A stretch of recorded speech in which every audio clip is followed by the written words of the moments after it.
I started playing basketball in 2011. In 2015. I started playing basketball in high school. When I was 14 years old.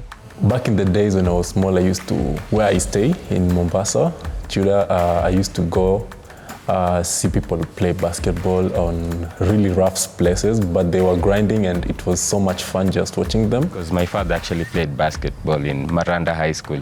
What inspired me most, many students were getting scholarships. The school that I joined, they were East African champions back to back. And my biggest inspiration was my brother. I wanted to just know more about the game, and in the process, I was in the game.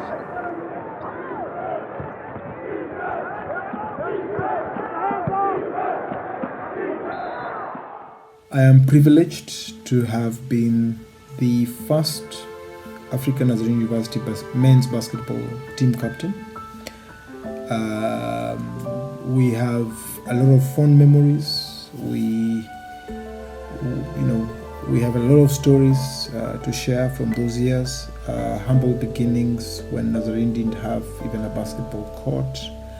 Yes, basketball was there. I found a very lean basketball team. By the time I joined Nazarene basketball team, it wasn't all that active. Mine was simply to join the team and sort of give it an oomph. The main reason why I decided to move to Nazarene was because I think for me back then it was a big challenge. I've had an opportunity of mentoring players from scratch. Our preparations were good because we were really intensely training. Everyone was mentally stronger, hungrier. We were willing to fight and die in the court. And the team was looking sharp, everything was looking good. Tulikuwa tunaamka morning run, tulikuwa tunafanya conditioning. The preparation phase was tough. We had to train hard, I had to train with the team, I had to train individually. We had one thing in common. We're going to the finals. We were beginning the season when COVID hit. Our school was the first school to close. People are going home, jobs have stopped. So when the school closed and these being students, they have to go home. We were really devastated because we had already structured our team. It was messy and it was really disappointing.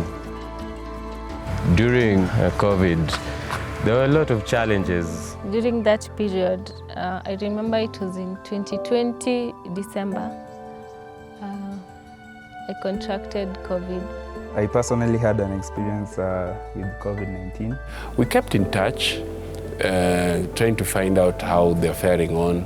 We didn't have a physical facility to train, so we created an online platform where we joined via Zoom, and we could do some workouts together as a team and develop each other and also talk about COVID. Our coach at some point used to send us individual training programs. The cost of having online training for some players was hard. The school also suspended the scholarship program. And most of the players were relying on scholarship. So it became a challenge because even academically they could not study. Because most of us couldn't afford the total fees. The key requirement is that you have to participate and compete. The longer the sports suspension was dragging on, anxiety also started chipping in. In 2021, everything started resuming slowly, and the league resumed. Yeah, when he told me that the league will be resuming, I knew that we're just going back to work. But we had another challenge coming our way because the institution was still closed. We sat down as a team and we were like, if you pull out, you're going down where you started from. So we tried as much as possible to find ways in which we could train. We used to walk to neighboring courts. We also used to go to Rubez. He had a court in his compound. To Laser Hill at times, to Quare, as far as Quare. Some went as far as Strathmore. Nilikuwa nasikia kuna courts ziko open, so tulikuwa tunajaribu kupata hiyo opportunity ya ku train kwa hizo open courts. Shida ni those courts were very far from Rongai. Sometimes tulikuwa tunaenda Kibera kutrain on weekends juu court za Kibera ziko open weekends for the community. The main challenge we had is we had to pay for our transport and also raise for other team members who were not able to pay. Coming back, we were walking because no one had money. So that really helped us also on our fitness as a team and also as growth even mentally on being tough in every situation that arises. On other weekends, tunapanda gari, tunaenda mpaka Ruiru. Tunaenda kutrain huko ndio tujigauge, tujue tumefika wapi as a team, na ilikuwa very expensive. Things were still closed, but the deaf school, which is on Elekasasi, was open.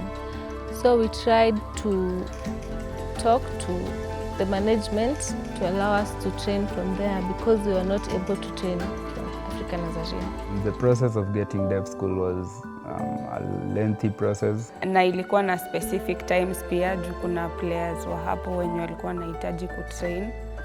So tulikuwa tunakuja, wakitaka court tunawatokea. They were also not comfortable with us training from there. So we tried as much as possible to convince them that we'll be very careful in terms of controlling on how we interact to reduce the risk of COVID-19.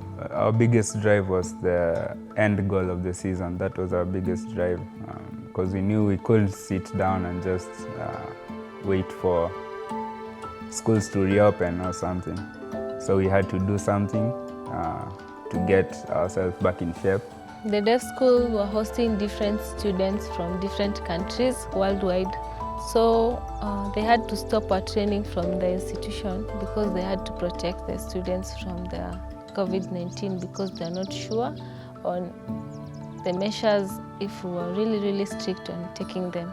We had to write emails, and thank God the Dean of Students was able to help us. We got back to school and we were able to train, and now they provided everything for us.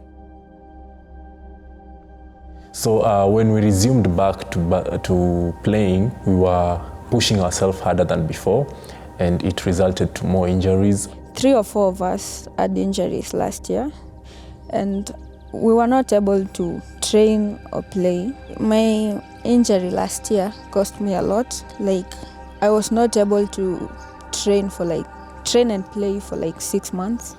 We have had various types of injuries. We have had minor injuries, others are moderate, of which most of them we are able to attend to through our facility. But we have a few cases that have been severe that even require surgical intervention. In that case, we have hospitals where we refer them. And I was scanned both arms, but the left hand actually had teared ligaments on the elbow. My injury was about my ankle. I got hurt during training, so I couldn't play. I was on crutches for almost 3 weeks. The emotional breakdown that I had was a lot, mentally, physically, because I was so down. I used to think that I can't play anymore because there's nothing tough than not doing what you like doing, My teammates came through, my coach came through, and the school also came through so well. Right now I can say I'm in a better space. We had a short time to train, so I was helping and coaching with strength and conditioning and helping the players in a short time be able to be ready to play the game of basketball and have a competitive edge against the opponents that they face. 2021, that I think is one of the seasons that I'll never forget in Nazarene. We had the highest number of complications. We had the highest number of players graduating and leaving the team. And I think we had the best run ever because the men's team, they're in Division 1, they finished the league top of the pool. And then the ladies team we finished in position 7, which gave us a ticket to be in the playoff. I was really, really happy because of what we had gone through, like for a span of like 8 months. We didn't believe. We were so happy. And we had worked for it. So for us, going into the playoffs against the Morans was like, let's give these guys the respect they deserve, but don't fear them. How I felt after sweeping KDF Morans and advancing to the Kenya Premier League,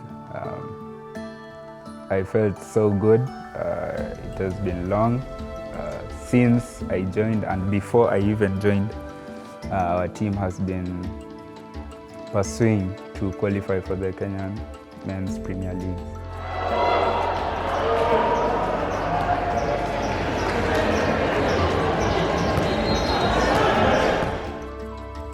When Zitek led the series 2-0, individually I didn't expect it, but it had happened. So I just had the energy to keep going on, to keep fighting. We lost the first 2 games, but we fought, cutting down the lead. They did their best just to make sure that we got there, to make sure that they represented us, the ones who we were not able to play. And I appreciate them actually for doing that. They did the best. After playing for around, this is 4 seasons now, I felt so happy. You can imagine all the struggles you've tried to push. All the time you're reaching to the semis, you're being disqualified. You lose and then you get out. It's been that's part of the struggles of being in basketball.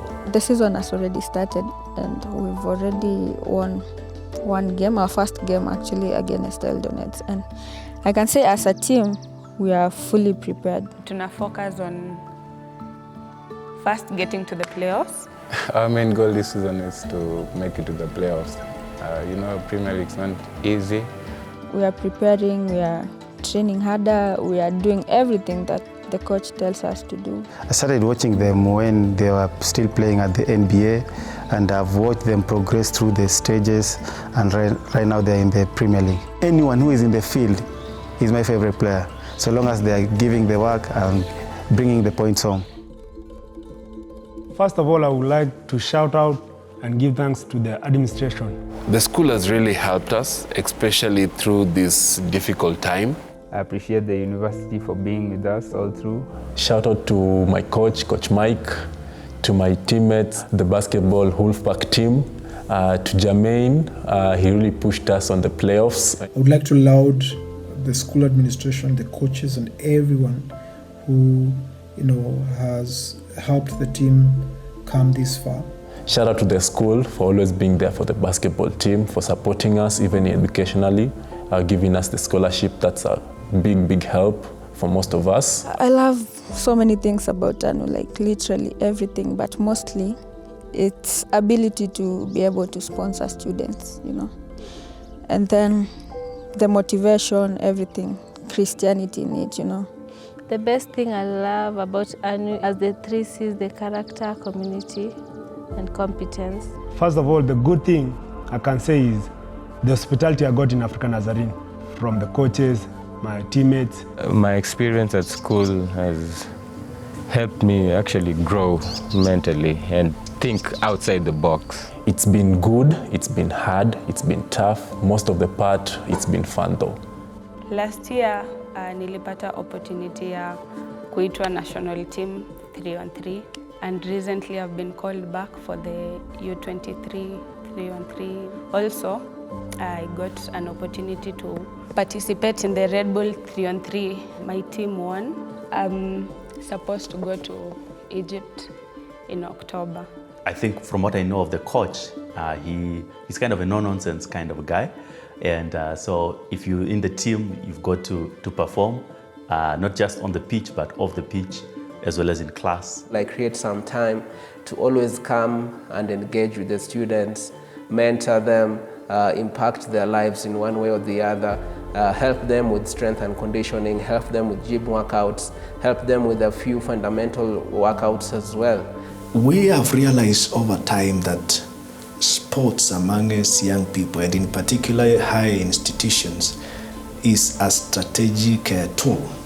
And we have started conversations internally, the department and the university, to see how we can place sports strategically in terms of also strategically placing the university. And this comes with a lot of deliberate and intentional investment. We are looking at how we can marshal more resources. The university has in place a scholarship that is supporting some of these young people. We are currently doing 50%, and even with this, there are a few other students that are still struggling. So what we are looking at is how can we marshal more resources so that we can 100% support our sportsmen and women.